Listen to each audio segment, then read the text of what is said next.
नमस्कार विद्यार्थी मित्रांनो, पुन्हा एकदा ऑनलाईन लेक्चरमध्ये तुमचं हार्दिक स्वागत. विद्यार्थी मित्रांनो, आपल्या जनता विद्यालय आणि ज्युनियर कॉलेज सातपूर नाशिकचा इयत्ता 10वीचा निकाल अतिशय छानपणे लागलेला आहे. सर्व 10वीच्या विद्यार्थ्यांचे या ठिकाणी मनपूर्वक अभिनंदन करूया आपण सर्वांच्या वतीने. त्याचबरोबर ज्या शिक्षकांनी या विद्यार्थ्यांना ऑनलाईन किंवा ऑफलाईन अध्यापनाचं काम केलं त्या शिक्षकांचंही या ठिकाणी आपण कौतुक करूया, शुभेच्छा देऊया, त्यांना अभिनंदन करूया. त्याचबरोबर सन्माननीय मुख्याध्यापक, प्रशासकीय टीम, पर्यवेक्षक, उपमुख्याध्यापक यांनी घेतलेल्या सर्व मेहनतीबद्दल त्यांचेही धन्यवाद, त्यांनाही शुभेच्छा. आज आपण आपल्या नेहमीच्या पद्धतीनुसार इयत्ता 9वीच्या भागाचा गणित भाग 2चा आपण अभ्यास करणार आहोत.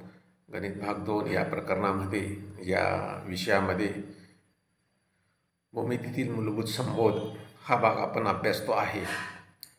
विद्यार्थी मित्रांनो, भूमितीतील मूलभूत संबोध हा भाग अभ्यासत असताना आपण या भागामधील असंख्य घटक या ठिकाणी बघितलेले आहेत. मी आधी सांगितल्याप्रमाणे हे प्रकरण विद्यार्थ्यांसाठी जरी नवीन असेल तरीसुद्धा काही स्वरूपामध्ये काही मुद्दे मागील इयत्तांमध्ये झालेले होते.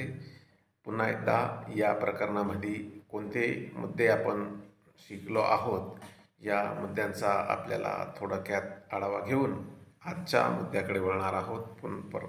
पहिल्यांदा आपण आज कुठला मुद्दा शिकणार आहोत, कुठला घटक शिकणार आहोत याविषयीची माहिती देतो.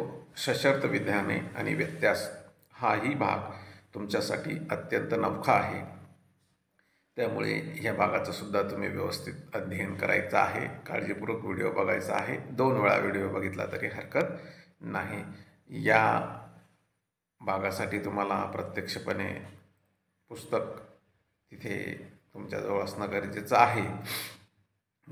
जर तुम्हाला पुस्तक अवेलेबल नसेल तर तसं सांगा, मी PDF स्वरूपातील पुस्तक तुम्हाला पाठवून देतो.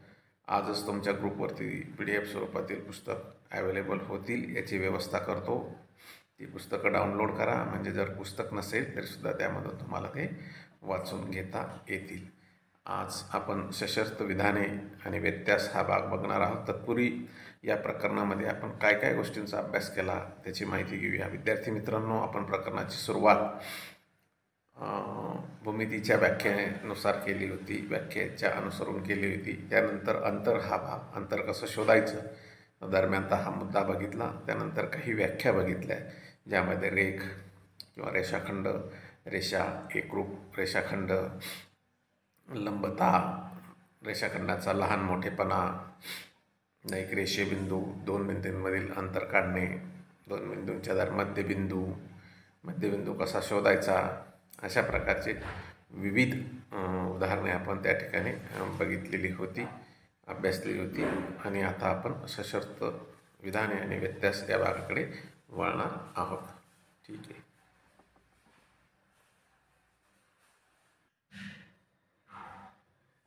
विद्यार्थी मित्रांनो, बघा स्क्रीनवरती तुम्हाला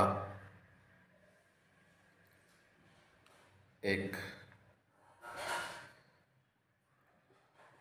पुस्तकाचं पान मी त्या ठिकाणी आणलेलं आहे. यामध्ये आपण सशर्त विधाने हा भाग काय आहे तो समजून घेणार आहोत. बघा विद्यार्थी मित्रांनो, जी विधाने जर आणि तरच्या स्वरूपात दिलेली असतात किंवा लिहिता येतात त्यांना सशर्त विधाने असे म्हणतात. बघा पुन्हा एकदा बघूया. जी विधाने आपण जर आणि तरच्या रूपात लिहिता येतात किंवा लिहितो त्यांना सशर्त, म्हणजे काहीतरी शर्त असेल, अट असेल, असे विधान आपण त्याला म्हणतो. बरोबर. बघा, सशर्त विधानातील जरने सुरू होणाऱ्या विधानास पूर्वार्ध किंवा पूर्वांग असे आणि तरने सुरू होणाऱ्या विधानास उत्तरांग असे म्हणतात. आता व्यवस्थित दिसत असेल. बघा, जी विधाने जर आणि तरच्या रूपात लिहिता येतात त्यांना सशर्त विधाने असे म्हणतात. आपण असं व्याख्या आहे समजा जर आणि तर उदाहरणांची. किंवा जर आणि तर उदाहरण म्हणजे काय, मग सशर्त म्हणजे काय, जर तू मला पेन दिला तर मी तुला वही देतो. म्हणजे इथे शर्त काय, जर तू पेन दिला तर मी वही देणार. मग इथे शर्त आहे, पेन दिला तरच वही मिळणार आहे, जर पेन दिला नाही तर वही मिळणार नाही. ही अट आहे, शर्त आहे. त्याला अशा प्रकारच्या उदाहरणांना सशर्त असे उदाहरणं असे म्हणतात. मग जर पेन दिला, मग पेन दिला हा पूर्वार्ध आहे, पूर्वांग आहे. म्हणजे ही गोष्ट केली, पूर्वभाग, आधीचा भाग. पूर्वार्ध म्हणजे आधीचा भाग. आणि नंतर जर पेन दिला त्याच्यानंतर काय होणार आहे, त्यानंतर तू वही देणार आहे. नंतर सुरू होणाऱ्या विधानास उत्तरांग किंवा उत्तरार्ध असे म्हणतात. हे दोन्ही उदाहरणांची पहिल्यांदा सशर्त विधान म्हणजे काय ते वहीमध्ये लिहून घ्यायचं आहे. आणि जर नंतर होणाऱ्या विधानास पूर्वांग असे म्हणतात, नंतर होणाऱ्या विधानास उत्तरांग असे म्हणतात. पुन्हा एकदा इथे तुम्हाला सांगावंसं वाटतं की जरने आणि तरने लिहिता येणारी विधाने म्हणजे सशर्त विधाने. इथून पुढे भूमितीमध्ये आपल्याला बरेचसे सशर्त उदाहरणे अभ्यासावायची आहेत. काही उदाहरणांमध्ये जर आणि तरचा समावेश नसतो तरीसुद्धा ते उदाहरणे सशर्त विधाने म्हणून धरली जातात. काही उदाहरणं आपल्याला पुढे लक्षात येईल. तुम्हाला जसा आपला सिलेबस पुढे होत जाईल त्या पद्धतीने ते विधाने तुमच्यासमोर येतील. तर जी विधाने जर स्वरूपात लिहिता येतात त्यांना सशर्त विधाने असे म्हणतात. आणि पूर्वार्ध म्हणजे काय, जर नंतरचा भाग, तरच्या आधीचा भाग, आणि तर नंतरच्या भागास उत्तरांग किंवा उत्तरार्ध असे म्हणतात. मग इथे एक उदाहरण दिलेले आहे, संभूत चौकोनाचे कर्ण लंबदुभाजक असतात, हे विधान आहे. मग इथे म्हणाल तर हे सशर्त विधान आहे का, सर इथे जर आणि तर वापरलेला नाही, मग हे सशर्त विधान नाही. बरोबर, तुमचं म्हणणं अचूक असू शकतो काही काळासाठी. पण बघा, परत एकदा त्याचं वाचन करूया. समभुज चौकोनाचे कर्ण परस्परांचे लंबदुभाजक असतात. इथे जर आणि तर काय आहे, लपलेला आहे थोडा. म्हणजे जर काय आहे, चौकोन कोणत्या प्रकारचा आहे, समभुज. समभुज म्हणजे जर चौकोन समभुज असेल तर त्याचे कर्ण परस्परांचे लंबदुभाजक असतात. म्हणजे हे विधान सशर्त आहे, फक्त जर आणि तरच्या रूपात लिहिलेलं नाही, ते आपल्याला लिहायचं आहे, सशर्त विधान. मग बघा खाली लिहिलेलं आहे, जर दिलेला चौकोन समभुज चौकोन असेल, जर दिलेला चौकोन समभुज चौकोन असेल तर त्याचे कर्ण परस्परांचे लंबदुभाजक असतात. एखादे सशर्त विधान दिले असेल आणि त्यातील पूर्वांग आणि उत्तरांगाची अदला बदल केली तर मिळणारे नवे विधान हे मूळ विधानाचा व्यत्यास आहे असे म्हणतात. बघा, उलट व्यत्यास म्हणजे काय, ही संकल्पना तुमच्यासाठी इयत्ता 9वीला वेगळी नवीन असू शकते. व्यत्यास म्हणजे काय, सशर्त उदाहरण म्हणजे काय, जी विधाने जर आणि तरच्या रूपात लिहितात त्याला सशर्त विधाने असे म्हणतात. आता याचे दोन भाग आहे सशर्त विधानाचे, पूर्वार्ध किंवा पूर्वांग आणि उत्तरार्ध म्हणजे उत्तरांग. मग आता इथे पूर्वार्ध आणि उत्तरार्ध आपण याची अदलाबदल केली. म्हणजे जो पूर्वार्ध होता तो उत्तरार्ध करून टाकला आणि उत्तरार्ध होता तो पूर्वार्ध, किंवा पूर्वांग जो होता तो उत्तरांग केला, उत्तरांग जो होता तो पूर्वांग केला. तर अशा प्रकारे तेच विधान उलट स्वरूपामध्ये लिहिलं आपण तर त्याला मूळ विधानाचा व्यत्यास असे म्हणतात. एखादे सशर्त विधान सत्य असेल तर त्याचा व्यत्यास सत्य असतोच असं नाही. म्हणजे इथे बघा, हे विधान काय आहे, समभुज चौकोनाचे कर्ण परस्परांचे लंबदुभाजक असतात. मग हे जर अंतरच्या स्वरूपात कसं लिहिलं, जर दिलेला चौकोन समभुज चौकोन असेल तर त्याचे कर्ण परस्परांचे लंबदुभाजक असतात. हे विधान पूर्णपणे सत्य आहे. बरोबर, चौकोन समभुज असेल तर कर्ण 100% परस्परांचे लंबदुभाजक असतात. परंतु याचा आपण व्यत्यास केला, म्हणजे एखाद्या चौकोनाचे कर्ण परस्परांचे लंबदुभाजक असतील तर तो चौकोन समभुज असेल. हे मात्र प्रत्येक वेळेस, या उदाहरणासाठी नाही म्हणतो, प्रत्येक वेळेस ते सत्य असेलच असं नाही, ते असत्य असू शकतं. सशर्त विधानाचा व्यत्यास कायम सत्य असेल असं नाही. सशर्त विधान सत्य असेल तर त्याचा व्यत्यास हा सत्य असतोच असे नाही. आता काही उदाहरणं आपण बघूया विद्यार्थी मित्रांनो. सशर्त विधाने बघा, पहिलं सशर्त, जर एखादा चौकोन समभुज चौकोन असेल, एखादा चौकोन समभुज चौकोन असेल तर त्याचे कर्ण परस्परांचे लंबदुभाजक असतात. तेच उदाहरण घेतलं आपण. त्याचा व्यत्यय, जर एखाद्या चौकोनाचे कर्ण परस्परांचे लंबदुभाजिक असतील तर तो चौकोन समभुज चौकोन असतो. या उदाहरणात मूळ विधान आणि त्याचा व्यत्यास हे दोन्हीही सत्य आहे.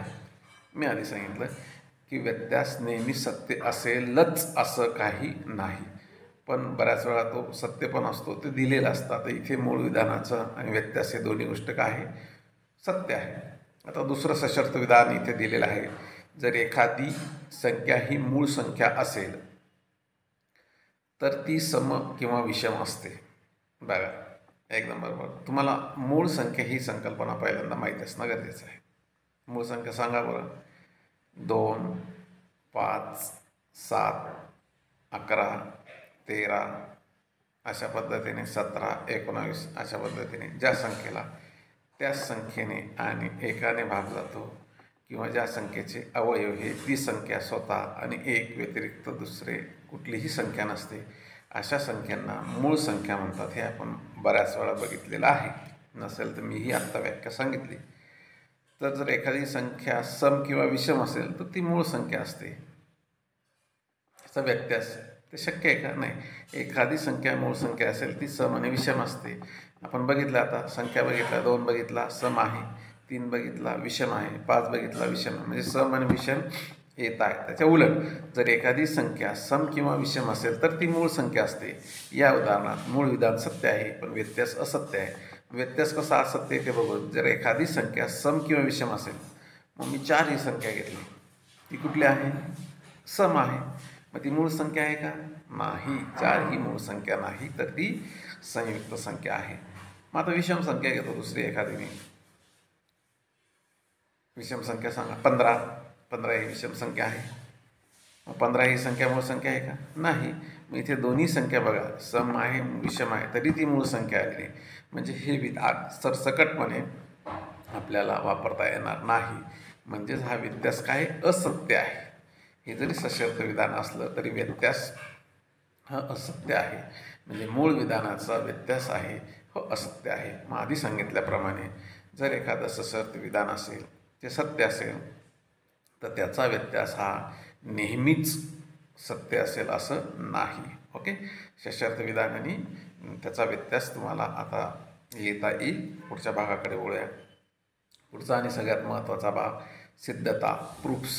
बघा, सिद्धता म्हणजे का? एखादी गोष्ट सिद्ध करतो आपण, बरं ना, त्याला सिद्धता म्हणतात. तसंच गणितामध्ये त्यातल्या त्यात भूमितीमध्ये एखादा गुणधर्म असेल, एखादं विधान असेल, ते आपण व्यवस्थितरित्या मांडून सत्यता करतो, त्या पायऱ्यांना मांडण्याला सिद्धता असे म्हणतात. बघा, आता सिद्धता म्हणजे काय ते जाणून घेऊया आपण प्रॉपरली. सिद्धता, प्रूफ, इंग्लिशमध्ये त्याला प्रूफ म्हणतात. जर आपण कोन, त्रिकोण, चौकोन या आकृत्यांचा अनेक गुणधर्माचा याच्या आधी आपण अभ्यास केलेला आहे. हे गुणधर्म आपण प्रायोगिक पद्धतीने शिकलेलो आहोत, बरोबर. आणि या इयत्तेत आपण भूमिती या विषयाकडे वेगळ्या दृष्टिकोनातून बघणार आहोत. हा दृष्टिकोनाचं श्रेय जातं मूळतः मित्रांनो इसवी सन 3ऱ्या शतकात होऊन गेलेल्या ग्रीक गणिती युक्लिड यांच्याकडे. अत्यंत थोरासा शास्त्रज्ञ होते. भूमिती विषयाची त्या काळातली जी माहिती आहे तिचे सुसंबंध संकलन त्यांनी केलं आहे. त्यात सूत्रता आणली आणि प्रामुख्याने असे दाखवलं की स्वयंसिद्ध आणि सर्वमान्य काही गृहीतके आहेत. म्हणजे काही गोष्टी ह्या स्वयंसिद्ध आहेत, त्या सिद्ध करण्याची गरज नाही, किंवा सर्वमान्य सगळ्यांना मान्य असलेली विधाने, याला गृहीतके असे म्हणतो, ती म्हणून स्वीकारली. आणि त्यांच्या आधारावर, म्हणजे गृहीतक आहे त्यांच्या आधारावर तर्कशुद्ध मांडणीने नवीन गुणधर्म सिद्ध करता येतात. काही उदाहरणं आहेत की आपण ते गृहीतक सर्वांना मान्य आहे की असं असं, आणि त्याच्या आधारे काही नवीन गोष्टी आपल्याला सिद्ध करता येतात. हे सिद्ध केलेल्या गुणधर्मांना प्रमेय असे म्हणतात. ही व्याख्या पण लिहून घ्यायची. प्रमेय म्हणजे काय? गुणधर्मांनाच प्रमेय असे म्हणतात. पण जे गुणधर्म इतर गुणधर्मांच्या किंवा गृहीतकांच्या आधारे किंवा एखाद्या फॉर्म्युल्याच्या आधारे किंवा कशाच्याही आधारे, विधानांच्या आधारे, वेगवेगळ्या विधानांच्या आधारे सिद्ध केली जातात, सत्य आहे असं, त्या विधानांना, त्या गुणधर्मांना प्रमेय असे म्हणतात किंवा थिअरम्स असे म्हणतात. युक्लिडने मांडलेल्या काही गृहीतके खाली दिलेले आहेत बघा. मग ही महत्त्वाची आहे. ही गृहीतके आहेत, ही सिद्ध करण्याची गरज नाही. आपल्याला सिद्धता लिहित असताना याची गरज आहे. सिद्धता म्हणजे काय, पुढे येणारच आहे. युक्लिनने काय गुणधर्म मांडलेले बघा. युक्लिनने काही गृहीतके मांडलेले आहेत. जी गृहीतके खाली दिलेली आहेत युक्लिनने मांडलेले गृहीतक म्हणजे हे सर्व मान्य आहे, हे सिद्ध आहे. हे सिद्ध करण्याची गरज नाही. युक्लिडचा फोटोसुद्धा स्क्रीनवरती दिसतोय तुम्हाला, वर्गणितीय युक्लिड. त्यांनी काय सांगितलं, एका बिंदूतून जाणारे असंख्य रेषा असतात.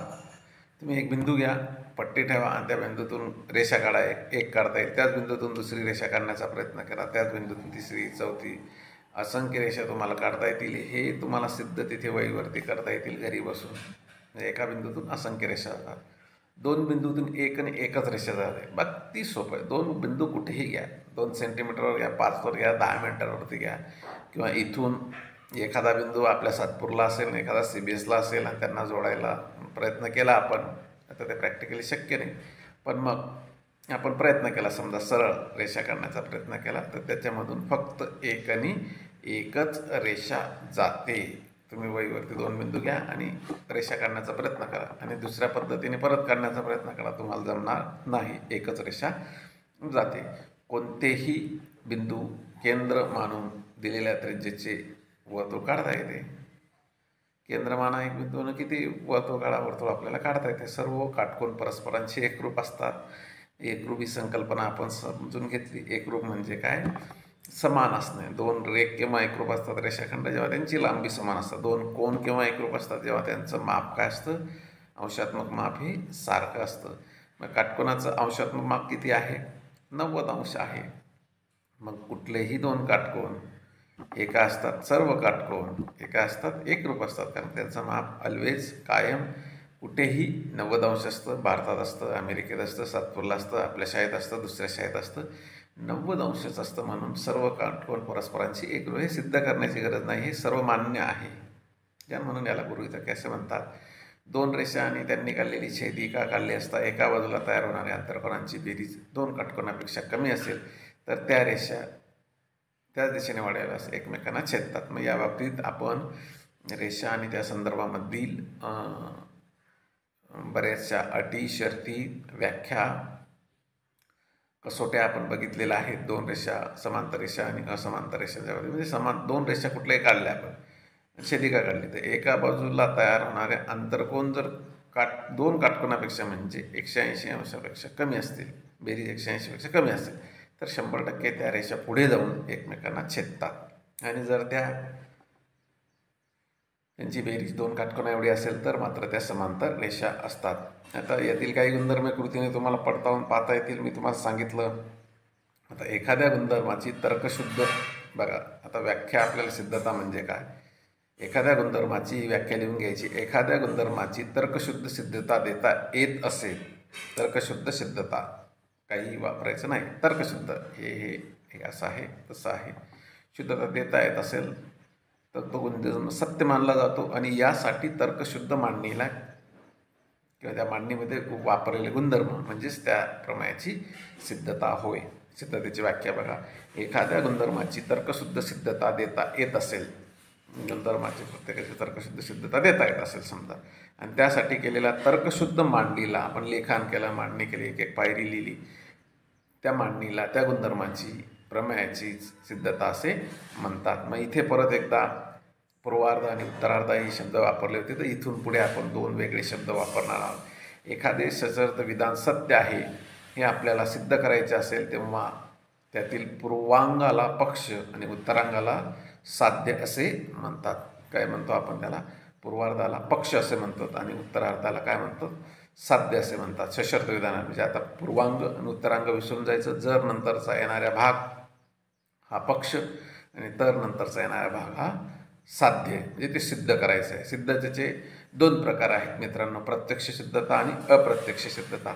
प्रत्यक्ष सिद्धता म्हणजे काय आणि अप्रत्यक्ष सिद्धता म्हणजे काय हे पुढील भागामध्ये आपल्याला दिसणार आहोत. 2 सिद्धता आपण या ठिकाणी घेणार आहोत. एकमेकांना छेदणाऱ्या 2 रेषांनी केलेल्या कोणाच्या गुणधर्माची प्रत्यक्ष सिद्धता आपण बघूया. 2 रेषा एकमेकांना छेदल्यावरती काय होतं रे, कोण तयार होतात, विरुद्ध कोण तयार होतात, रेषी जोडीतील कोण तयार होतात, बरोबर, लगतचे कोण तयार होतात. मग त्या संदर्भामधील एक विधान या ठिकाणी घेऊ. 2 रेषा एकमेकांना छेदल्यास होणारे परस्पर विरुद्ध कोन समान मापाचे असतात हे विधान आहे. हे आता जर तर मध्ये लिहूया. जर दोन रेषा एकमेकांना छेदत असतील तर तयार होणारे विरुद्ध कोन परस्परांचे विरुद्ध कोन समान मापाचे असतात, म्हणजेच ते एकरूप असतात. जर नंतरचा भाग तरपर्यंत पक्ष, मग इथे काय दिलेले, दोन रेषा एकमेकांना छेदतात, मग आपण पक्ष लिहिण्याचा प्रयत्न केला. रेषा AB व रेषा CD परस्परांना O बिंदूत छेदतात. मग इथे दिलं होतं का नाही, मग ते आपल्याला घ्यायचं आहे. O बिंदूमध्ये छेदतात ते, बरोबर.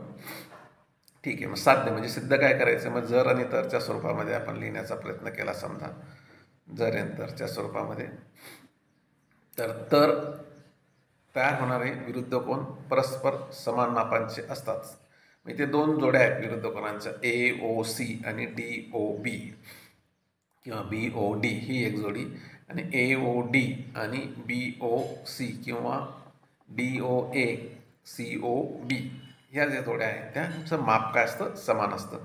मग आता हे आपल्याला सिद्ध करायचं आहे. हे सिद्ध करण्यासाठी जे जे गुणधर्म आपण वापरणार त्याला सिद्धता असे म्हणतात. मग पहिल्यांदा बघा विद्यार्थी मित्रांनो, AOC आणि BOC, AOC आणि BOC, AOC हा कोण दिसतोय, BOC हा कोण दिसतोय, त्यांच्यामध्ये OC ही सामायिक बाजू आहे, म्हणून ते दोन्ही रेषीय जोडीतील कोण आहेत. आणि आता 8वीला बघितलं आपण, रेषीय जोडीतील कोणांच्या मापांची बेरीज काय असते, 180 अंश असते. म्हणून AOC अधिक BOC बरोबर 180 अंश, आणि पुढे कारण लिहिलं आपण, त्याला समीकरण 1 दिलं.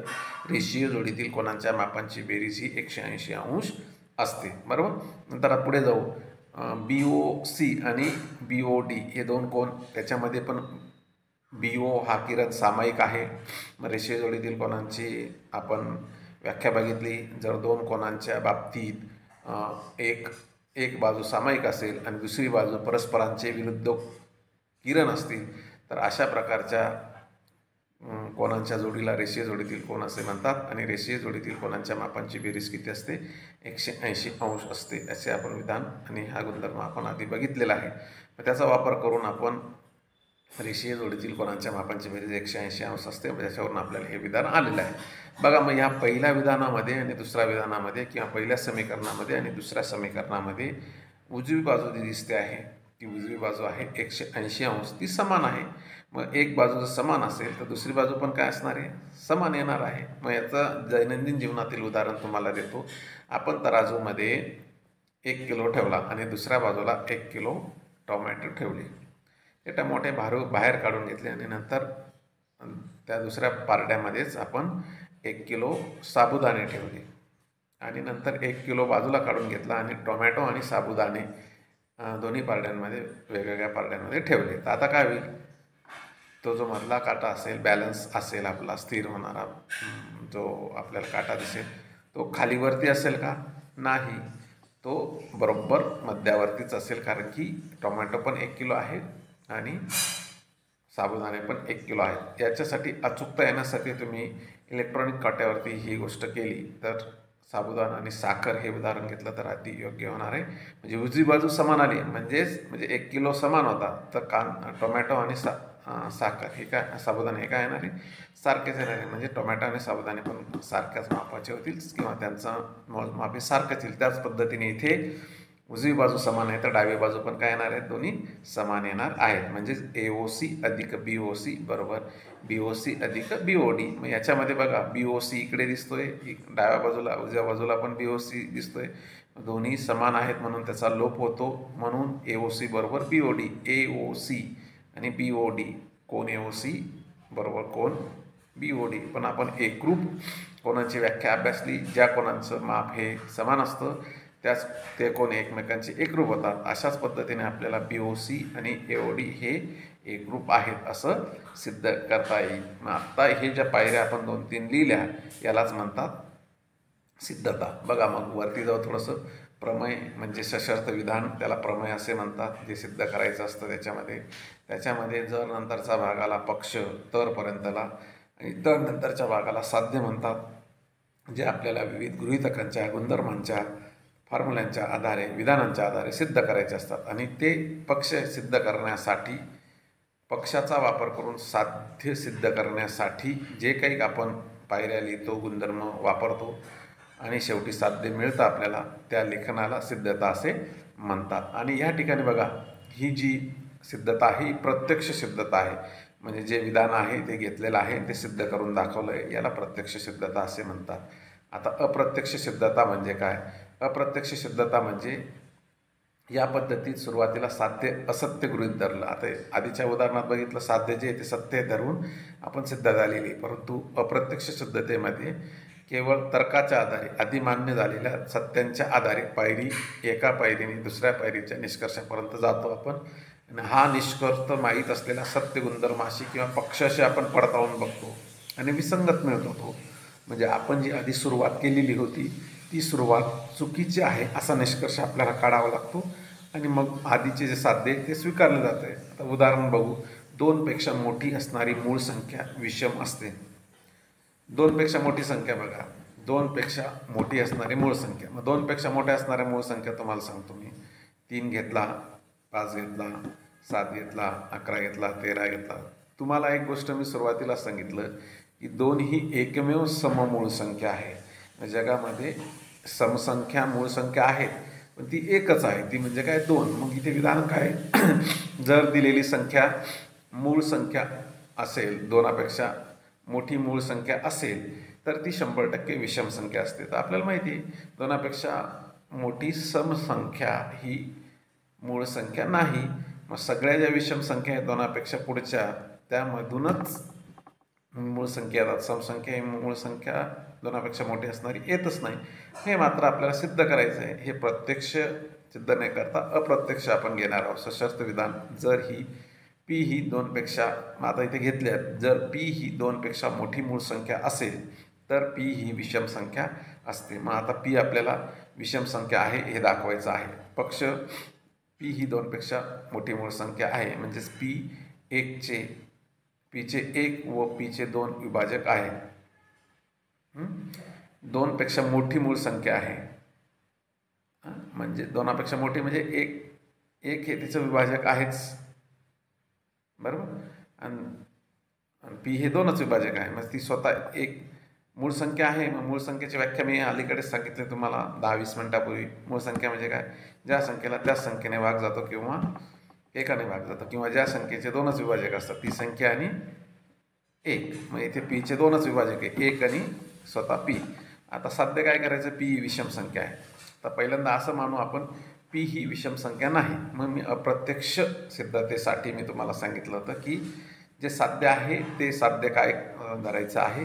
ते साध्य आपल्याला असत्य आहे असं मानायचं आहे आणि मग त्याच्या आधारे शेवटी काहीतरी वेगळं निष्कर्ष काढायचा, जो साध्याला, पक्षाला किंवा इतर काही सशर्त विधानांना किंवा गृहीतकांना पेक्षा वेगळा असेल तर त्यावेळेस आपण ते आपलं आधीचं गृहीतक हे आधीची जी विधान आहे ते चुकीचं मानलं असं, म्हणजे पी ही विषम संख्या आहे हे चुकीचं ठरेल. समजा पी ही विषम संख्या आहे असं मानू आपण, म्हणजेच पी ही समसंख्या आहे.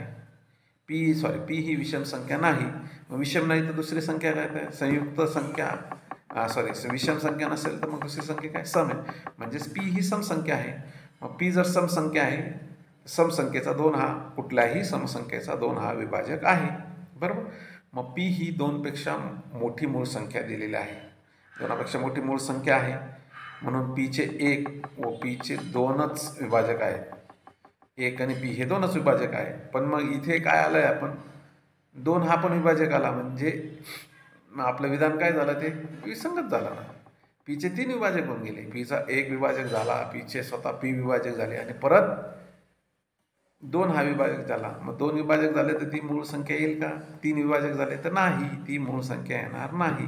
म्हणजे इथे पीचे 1, पी आणि 2 असे 3 विभाजक झाले, म्हणजे मूळ संख्या नाही, बरोबर. म्हणून जे आपण मानलेलं आहे, म्हणजे पी ही 2पेक्षा मोठी मूळ संख्या असेल तर ती विषम संख्या आहे हे सिद्ध होते. इथे आता आपण 2 सिद्धता बघितल्या, प्रत्यक्ष सिद्धता आणि अप्रत्यक्ष सिद्धता. तुम्हाला ह्या गोष्टी समजल्याच असतील. पुन्हा एकदा पुस्तकामध्ये जाऊन किंवा हा व्हिडिओ परत बघून तुम्ही हे दोन्ही सिद्धता बघायच्या. इथून पुढे आपल्याला अशाच प्रकारच्या सिद्धता, भरपूर सिद्धता या प्रकरणामध्ये घ्यायच्या आहेत. आता थोडंसं सराव संच 1.3 कडे वळूया, ज्यामध्ये काही उदाहरणं दिले ते तुम्हाला सोडवायचे आहे. आपण इथे काही स्वरूपात घेऊ. खालील जर-तरच्या रूपातल्या पहिलं उदाहरणे हा स्वाध्याय लिहून काढायचा आहे. आपण इथे चर्चा करून घेऊ. समांतरभुज चौकोनाचे सम्मुख कोन एकरूप असतात. पहिली गोष्ट. जर-तरच्या स्वरूपात कसं, जर दिलेला चौकोन हा समांतरभुज चौकोन असेल, जर दिलेला चौकोन हा समांतरभुज चौकोन असेल तर त्या चौकोनाचे सम्मुख कोन एकरूप असतात. तर आयताचे कर्ण एकरूप असतात. पहिले हा आयत पाहिजे, मग त्याचे कर्ण एकरूप होतात. म्हणजे जर दिलेला चौकोन आयत असेल तर त्याचे कर्ण एकरूप असतात जर-तरच्या स्वरूपात. तिसरं विधान आहे, समद्विभुज त्रिकोणात शिरोबिंदू व पायाचा मध्यबिंदू यांना जोडणारा रेषाखंड पायाला लंब असतो. म्हणजे इथे पहिल्यांदा अट काय आहे, समद्विभुज त्रिकोण आहे. म्हणजे जर दिलेला त्रिकोण हा समद्विभुज त्रिकोण असेल तर त्याचे शिरोबिंदू आणि पायांचा जोडणारा मध्यबिंदू हा रेषाखंडाच्या पायाला काय असतो, लंब असतो. आता हे काही 2 उदाहरण दिलेलं आहे, 3 उदाहरणं दिले, याचा व्यत्यास आपल्याला लिहायचा आहे. पुढील विधानांचा व्यत्यास लिहा. पहिला आहे, 2 समांतर रेषा व त्यांची छेदिका दिली असता होणारे व्युत्क्रम कोन एकरूप असतात. याचा व्यत्यास लिहा. 2 समांतर रेषा, जर दिलेल्या रेषा 2 समांतर असतील तर त्यांची छेदिका दिली असता होणारे व्युत्क्रम कोन एकरूप असतात. समांतर असेल तर कोन व्युत्क्रम कोन असतात. उलट जर 2 रेषा दिलेल्या आहेत, त्यांना देणारी एक छेदिका आहे आणि तयार होणारे व्युत्क्रम कोन एकरूप असतील तर त्या रेषा समांतर असतात. रेषा समांतर कोन व्युत्क्रम, किंवा इथे उलट, कोन व्युत्क्रम तर रेषा समांतर. म्हणजे आधी व्युत्क्रम कोणाचं लिहायचं आणि नंतर समांतर रेषेचं. ओके. 2 रेषांना एका छेदिकेने छेदल्यावर होणाऱ्या आंतरकोनांची एक जोडी जर पूरक असेल तर रेषा समांतर असतात. इथे आंतरकोन पूरक तर रेषा समांतर, म्हणजे उलट, जर रेषा समांतर तर आंतरकोन काय होतील, पूरक. म्हणजे जर 2 समांतर रेषा व त्यांची छेदिका दिली असेल तर आंतरकोनांची जोडी काय असते, पूरक असते. आयताचे कर्ण एकरूप असतात. आयताचे कर्ण एकरूप असतात. आता वरती उदाहरण, जर दिलेला चौकोन आयत असेल तर कर्ण एकरूप असतात. त्याचे उलट, जर दिलेल्या चौकोनाचे कर्ण एकरूप असतील तर तो काय असतो, आयत असतो. आलं लक्षात? ठीक आहे. यानंतर संकीर्णामधील बहुपर्याय प्रश्न वगैरे तुम्ही प्रयत्न करायचे आहेत, जास्तीत जास्त प्रयत्न सोडवण्याचं करायचे आहेत. या ठिकाणी आपण सशर्त विधाने हा भाग व्यवस्थितरित्या समजून घेतलेला आहे. भूमितीमधील प्रकरण क्रमांक 1 आत्ता आपलं संपलेलं आहे. पुढच्या व्हिडिओ लेक्चरमध्ये आपलं भूमितीमधील बीजगणितामधील दुसरं प्रकरण आपण चालू करणार आहोत. तोपर्यंत अभ्यास करायचा आहे व्यवस्थित. वेळच्या वेळी तुम्ही याचे सेतू अभ्यासक्रमाचे PDF बघत असाल, त्या लिहून घेत असाल, ती सेपरेट वही केलेलीच असेल. ती वही योग्य वेळी मी वर्गामध्ये किंवा शाळेमध्ये बोलवली जाईल, चेक केली जाईल. सर्वांनी गणिताचे चाचणी क्रमांक 1 सेतू अभ्यासक्रमाची जी 15 तारखेला चाचणी झाली, त्या चाचणीचे पेपर जमा केले असतीलच आपल्या वर्ग शिक्षकांकडे. नसतील तर ते जमा करा, त्याला मार्क द्यायचे आहेत. बघा विद्यार्थी मित्रांनो, आत्ताचा जो 10वीचा निकाल लागलेला आहे तो सगळा 9वी 10वी आणि दिलेल्या परीक्षांच्या आधारे, घरी बसून दिलेल्या परीक्षांच्या आधारेच लागलेला आहे. त्याच्यामुळे गांभीर्य ठेवायचं आहे. पुढे 3री लाट जर येण्याची शक्यता असेल, समजा 3री लाट आली तर त्यावेळेस आपलं अध्ययन अध्यापन अशाच प्रकारे घरूनच चालणार आहे. मग त्यावेळेस जरी समजा तुम्हाला हा वेळ किती आहे, का आहे सांगता येत नाही, 9वीचा आपल्याला निकाल लावायचा असेल तर हेच चाचणी परीक्षा किंवा हेच मूल्यमापनासाठी धरलं जाईल. त्यामुळे आम्ही ज्या पद्धतीने ज्या वेळेस सांगतो त्या कृती तुम्ही करायच्या आहेत. तर तुम्ही सेती अभ्यासक्रमाची पहिल्या घटक चाचणीच्या उत्तरपुस्तिका जमा केल्या नसतील तर आपल्या वर्ग शिक्षकांकडे जमा कराव्यात. आणि 30 तारखेला आपली 2री सेतू अभ्यासक्रमाची परीक्षा होणार आहे. तीसुद्धा व्यवस्थित अभ्यास करून, व्यवस्थित, अतिशय सोप्या प्रश्नपत्रिका आहेत, अतिशय सोपा भाग आहे, बेसिक आहेत, मूलभूत गोष्टी आहेत. त्याचा अभ्यासाला भविष्यामध्ये सुद्धा आपल्याला भरपूर फायदा होणार आहे. त्याचा अभ्यास करून ती परीक्षा द्यायची आहे, पेपर जमा करायचे आहेत. व्यवस्थित अभ्यास करा. ओके, धन्यवाद.